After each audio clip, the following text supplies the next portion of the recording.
Hi, welcome back to the show again. Great to see you. I know that it's a busy traffic morning as I'm driving to work, so excuse any louder noise because there's a lot of cars around. Actually, I'm not headed to work. Actually, I'm headed to my bi-monthly rectum exam. No, my bi-monthly doctor visit to the pain doctor. And what the pain doctor does is the pain doctor is the one who gives you the really good drugs. The other doctors, they look at you and stick needles in you and do all that kind of stuff. But the pain doctor, he's the guy you don't want to piss off. If you want to really make him or her, it might have to be a her, happy. So you need to behave yourself and not show out. Don't ever go into a pain doctor if you need one. I mean, if you don't need one, don't go. But if you need one and you go to a pain doctor, don't ever be a doofus, because if you go in there and act like an idiot, they're going to say, look, you're a liability. You're someone who we can't trust with these meds. So you're on your own, and therefore you're not getting any relief from the medicine that they could possibly give you. Now, at the same token, there's nothing that's going to piss me off more than going into the pain clinic and seeing a bunch of druggies. And what I mean by druggies are people who are just so strung out because they keep going just to get that fix.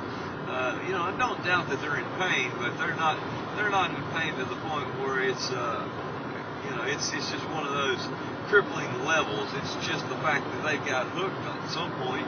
They had some pain, some real life pain at one point, and then they lost it, and they went in and decided, hey, now's my time. I'm going to try to get these drugs. And I know people who've actually strategized about how to get them, and it just, oh man, it's a pet peeve of mine, and I hope that they banish every one of them. The problem is doctors can't tell which is which a lot of the time. Even though for me, I can tell which is which pretty quickly, and you probably could too, unless you're one of those strung out junkies.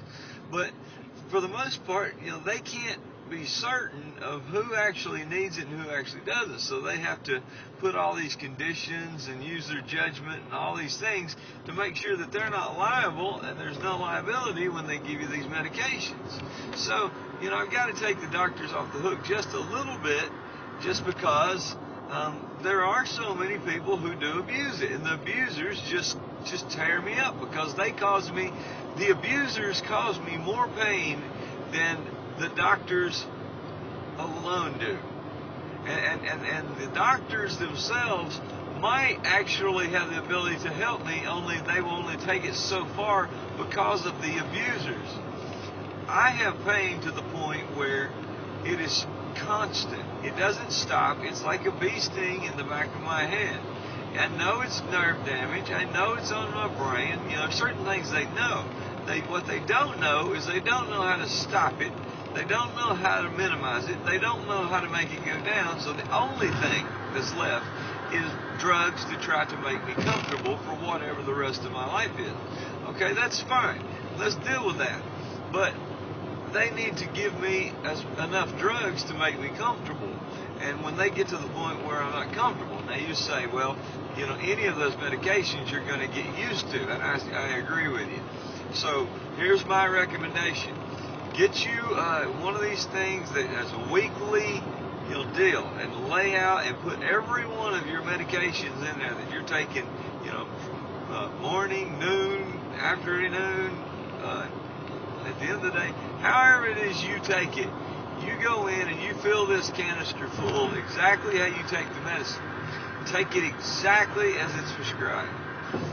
Even if you think you need a lot more medicine and you're just not very comfortable, you take that medicine just exactly how it's prescribed. Because the truth of the matter is, if you take more, you're going to run out early anyway, and now you're going to have days where you don't have anything. So that's the deal. Anybody who doesn't do that, I really don't like you much. And I know that some of you guys are good people, and you're going, but I hurt so much, you just don't understand. Bull crap.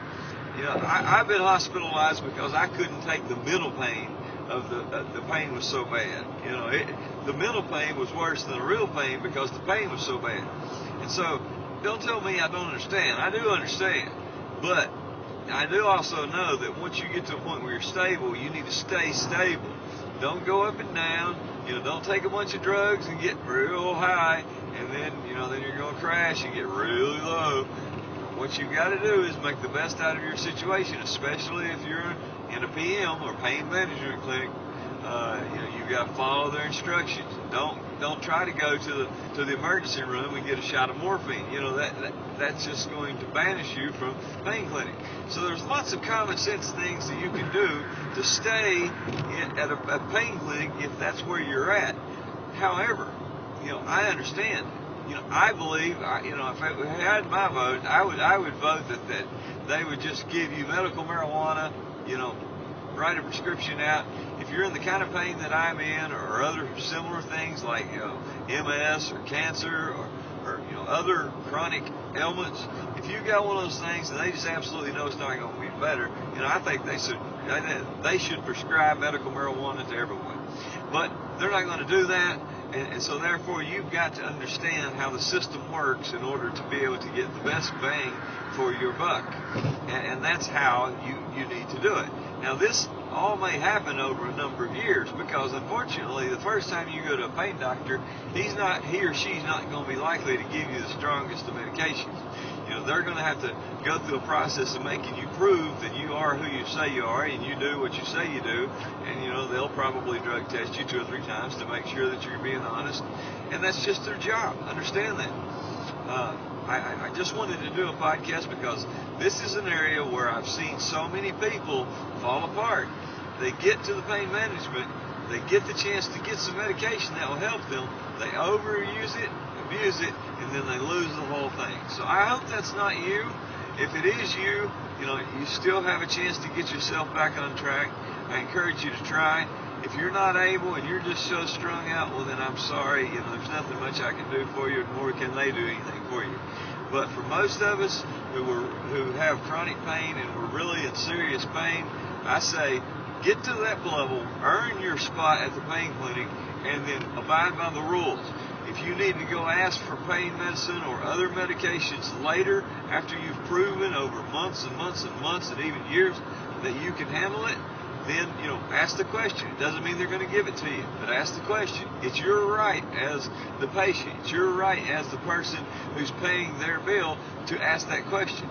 It's not their obligation to give you that medication because they are liable. I hope you got something from this. Take it, try to understand it. If you have any questions, email me, jspencereds@gmail.com. Y'all have a great week. The Ramblin' Chronic PK Show. Take care.